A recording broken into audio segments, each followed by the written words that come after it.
కాంగ్రెస్ ప్రభుత్వం రైతులను మోసం చేస్తుందని బీఆర్ఎస్ పార్టీ సీనియర్ నాయకులు దుంపలపల్లి మల్లేశం గౌడ్ మండిపడ్డారు. సిద్దిపేట జిల్లా నారాయణపేట మండల కేంద్రంలో నిర్వహించిన మీడియా సమావేశంలో మాట్లాడిన ఆయన ప్రభుత్వం మొక్కజొన్న కొనుగోలు కేంద్రాలు ప్రారంభించకపోవడంతో రైతులు దళారులకు పంటను అమ్ముకుంటున్నట్లు తెలిపారు. గత బీఆర్ఎస్ ప్రభుత్వం హయాంలో రైతులకు కళ్లాల వద్దనే వడ్లు మొక్కజొన్న పంటలను కొనుగోలు చేసినట్లు తెలియజేశారు. కాంగ్రెస్ ప్రభుత్వానికి రైతుల పట్ల ఏమాత్రం చిత్తశుద్ధి లేదని, ఉంటే తక్షణమే మొక్కజొన్న కొనుగోలు కేంద్రాలను ప్రారంభించాలని డిమాండ్ చేశారు. ఈరోజు మన కాంగ్రెస్ పార్టీ మొండి వైఖరి మొక్కజొన్న రైతులపై చూస్తూ ఉన్నాం.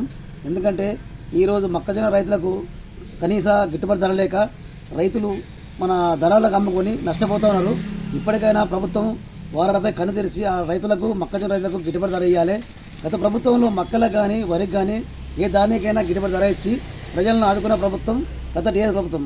ఇప్పుడు అదే కాంగ్రెస్ ప్రభుత్వం రైతులపై కష్టాలు పెడతా ఉన్నారు. ఎందుకంటే వాళ్ళకి రైతులకు ఇబ్బంది పడి వర్షాలు పడి ఈ మొక్కజొన్న రైతులకు కరెక్ట్ ధర ఇవ్వలేక ధరలకు అమ్ముకొని బాధపడతా ఉన్నారు. ఈ రేవంత్ రెడ్డి ఇప్పటికే కళ్ళు తెరిచి ఆ రైతులను ఆదుకోవాలి, ఆ రైతులకు మంచి ధర ఇవ్వాలని కోరుతా ఉన్నాను.